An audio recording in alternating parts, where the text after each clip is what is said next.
Welcome to another Colors of Prague. I'm Louis Paul, and I talk about progressive music from all around the world. And these recent few shows are just switching things up a little bit. So today, I'm going to talk about Solstice, English band that's equal parts symphonic, jam band, funk gospel, and also a throwback to new wave female fronted acts like Bananarama. Go figure. That's as best I can give you for Solstice. um, Now, that being said, their earlier albums have a bit of a yes sounding sound. And the female singer at the time, uh, they changed a bit. Sounded a bit like John Anderson. At first, I wasn't paying attention. I was listening to a variety of streaming progressive music, and then I said, "What? Yes, album is that? Was that one of John's solo albums? Not what Vangelis?" And it turned out to be Solstice. So I thought that was quite amusing. So they were initially formed in the UK by songwriter Andy Glass.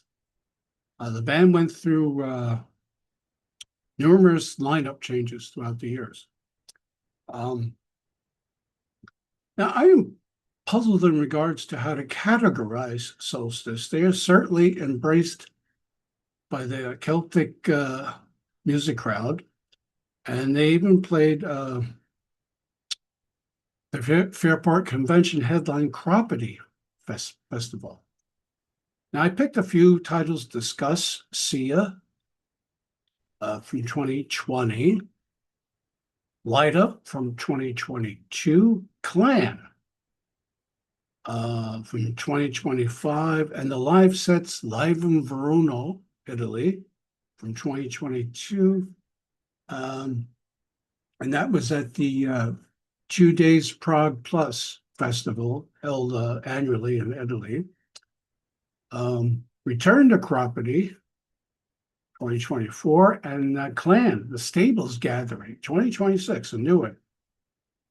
So the presence of fiddle and violin adds to the Celtic aura.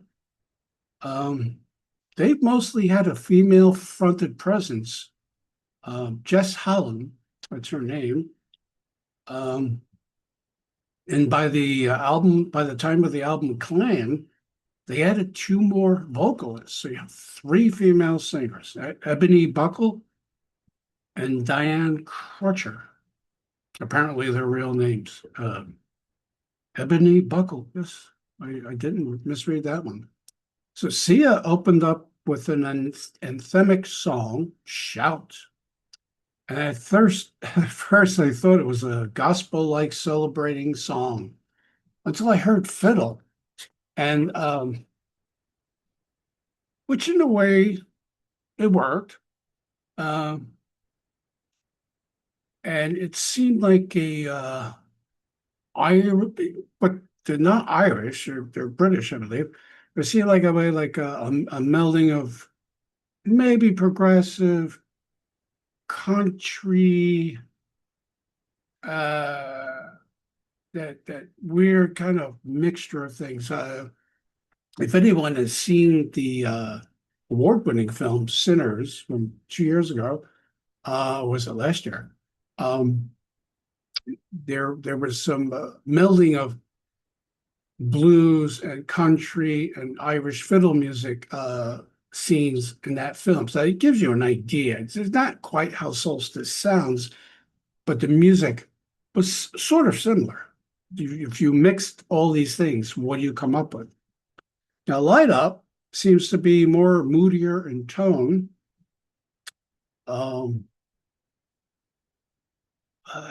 Run and Home would be two of the 6 tracks here that might be of interest to people who are not familiar with the band. Um, in a way, I sort of did like Light Up, and it sort of came close not quite, but close to David Longdon era Big Big Train. It had that kind of sound, uh, for lack of a better term. Um, their tracks are long. It's rare that you find maybe more than six tracks on the release, and so it's long songs that keep coming back to a theme, a refrain, often repeated. So by Clan, you got it, another five songs. And then the studio albums, as I said, seem to cap out mainly at five tracks. Um, on Clan, Frippa, and Twin Peaks are the standouts. The Live in Verona, because it's a live album, contains eight songs coming from the first two albums. Pretty much the same for the Return to Property set. Now, these are all self-released, I believe, by the band.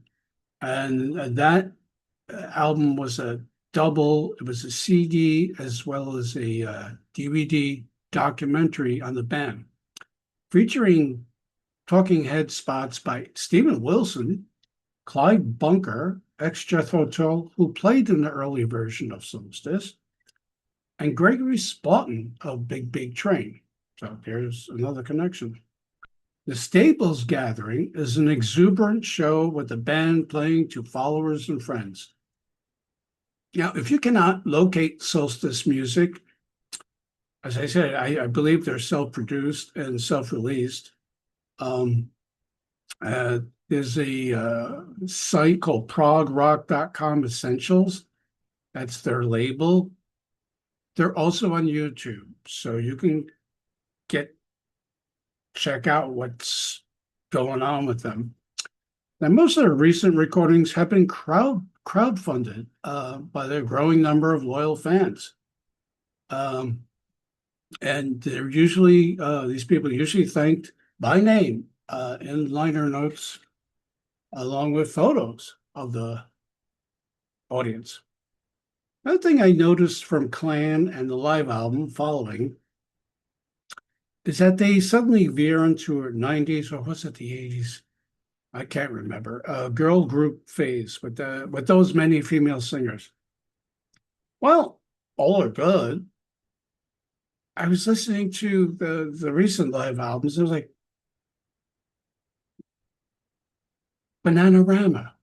What was that song? Really Saying Something? And they had a hit with a remake of Shocking Blue's Venus. Shocking Blue was a 60s band. And quite interesting. So as I said, they're on YouTube. The band is well represented on YouTube. As I said, one can see what's going on. Some of the events that were filmed that show up on YouTube seem to be in small spaces, and one appears to be a church-like gathering. As I said, they have a very loyal and attentive audience. And for a band that whose members are predominantly, well, make that all Caucasian, they certainly have interracial audiences, which is a cool thing. Nice to see.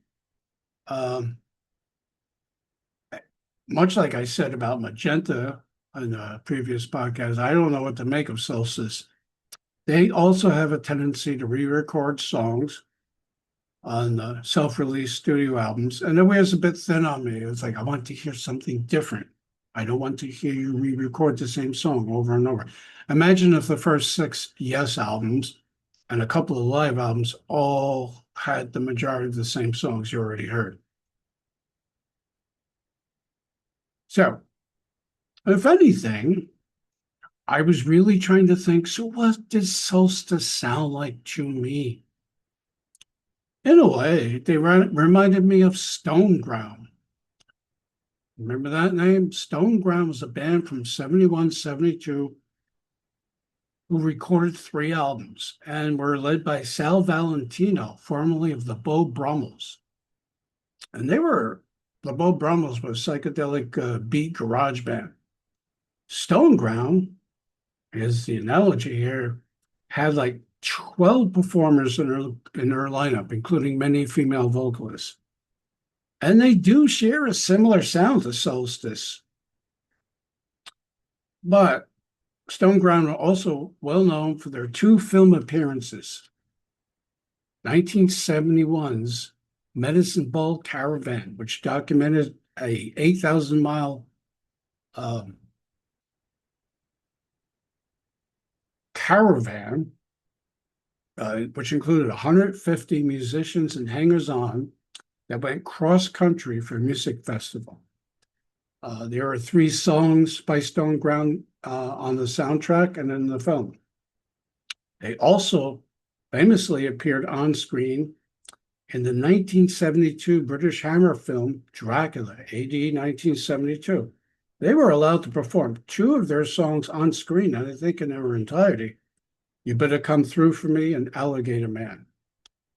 Now, for those taking notes, these were eventually released on a 2009 CD soundtrack release, which featured the orchestral score and the Stone Ground songs for Dracula AD 1972. So, yeah, for me, I think Solstice reminds me of a throwback psychedelic commune band, and it's not a bad thing. How many of those are there? Is it Prog? Related, maybe, but they've got a lot of fans, they got a lot of followers, and they're still at it, and they're still churning out music. So if you're looking for something a bit different, and you like female-fronted bands and female singers and hook and belt, they could all sing really well. It's just they sound like a mixture of things, and it reminded me of that. So anyway, thanks for watching. I'll be back soon.